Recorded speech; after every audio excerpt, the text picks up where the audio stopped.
Hi, this is Marek from Tryb Solo. Today I would like to show you an expansion for Scythe called Invaders from Afar.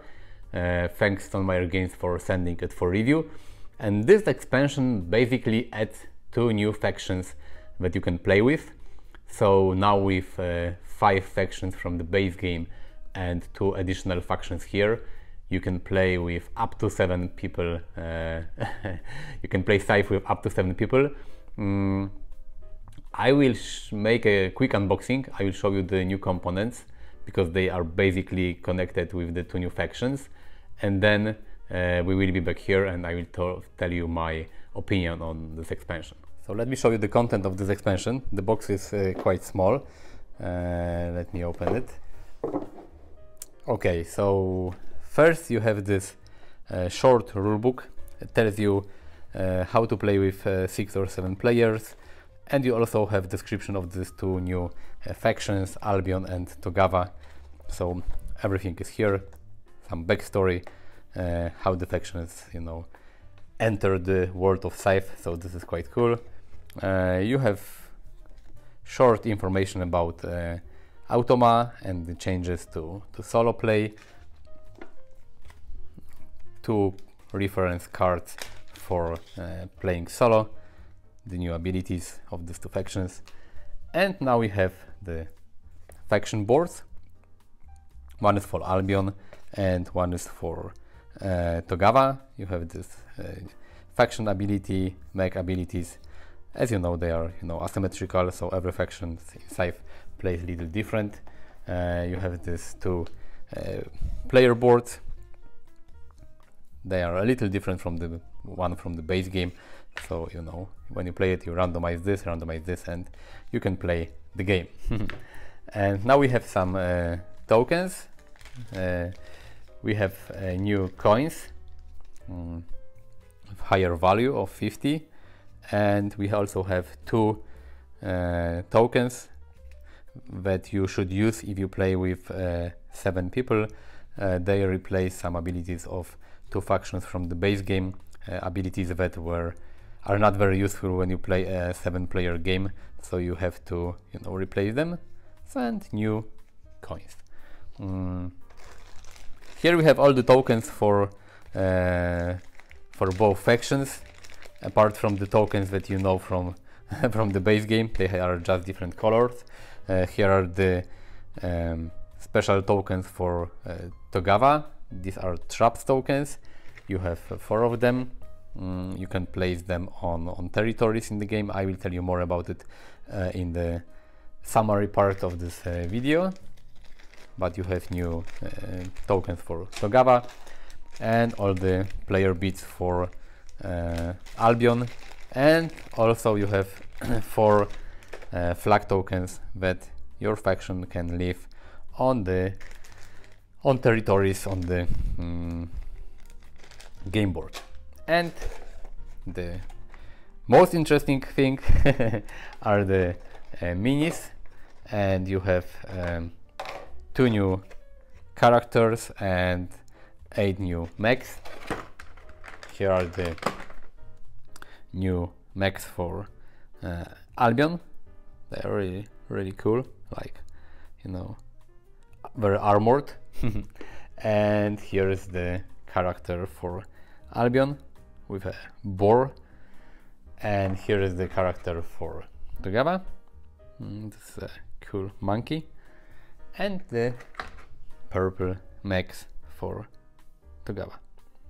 And this is really cool because all these components, they should fit in the base game box, so you don't have to keep the box from the expansion. You can pack everything together in the base game. So this is the unboxing. Let's go to the summary. Okay, so you have seen the components. You have seen the 2 new factions.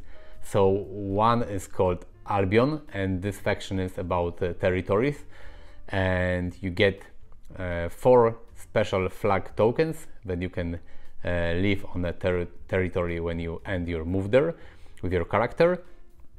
And the flag tokens, first they count as an additional territory for the end game scoring. but also one of the mech abilities, the mech and character abilities of this faction allows you to move to a territory with a flag token regardless of distance, so it works a little like a teleport. Albion also allows you to move not only to a territory with a flag token, but also with at least one of your workers, so this is quite cool. The remaining abilities of the mechs and character of Albion is that you can cross rivers to territories with tunnels. You will gain power when you defend against an attack, and when you attack someone, the defender loses to power. So this is quite cool. And the second faction, Togawa, also uses the special tokens. So as you see, both of these factions use special tokens. But the tokens for Togawa are not flags, but they are traps. So when you end your movement with your character, you can leave a trap. And when some other player enters a territory with your trap, the player has to flip over, and we'll see what kind of penalty we'll get. So it can be losing power, losing popularity, losing money, or losing combat cards. And also one of the character and mech abilities of Togawa is that you can, just like Albion, you can move your character or mechs to any territory with your trap. And if the trap is disarmed, so it was already used, you can arm it again. So if another player again enters this territory, the trap will trigger. Also, Togawa abilities for mechs and character are a lot about movement, because once per turn your character or one mech can cross any river. Togawa also can enter or leave lakes on the player board, on the game board. And the last ability of Togawa is that if they fight with only one mech or one character, but only one unit, Togawa will gain 2 power. So this is quite cool. They all play a little different than the base game factions, especially with the ability to move to the token they leave on the player board, so on the game board, so it allows more movement.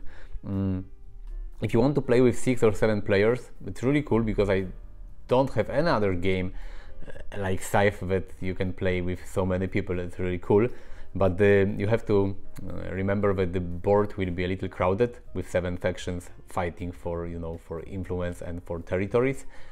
I'm not sure, but probably you have noticed that your game board for Scythe is double-sided, and the second side is a little bigger, but is cut in one place. And you can buy the board extension, and thanks to this your game board will be bigger. So it may be a good option to buy this board extension if you want to play with 7 players.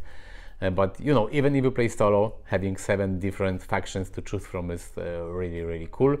The solo rules stay the same. You get this second booklet that explains what happens when Automa plays with Albion and Togawa or against the new factions, but most of the rules stays the same. So this is quite a cool expansion, especially for people who wants to play with bigger player count. But even if you play not with 7 people, but you play Scythe a lot and you want to have more replayability, having 2 asymmetrical factions, 2 new factions is quite interesting and gives you more options to play the game. So thank you for watching. Visit me on Instagram, visit me on Twitter, on Facebook. I will leave links in the description of this video. Click the like button if you like this video, subscribe to my channel, and thank you. See you next time. Bye.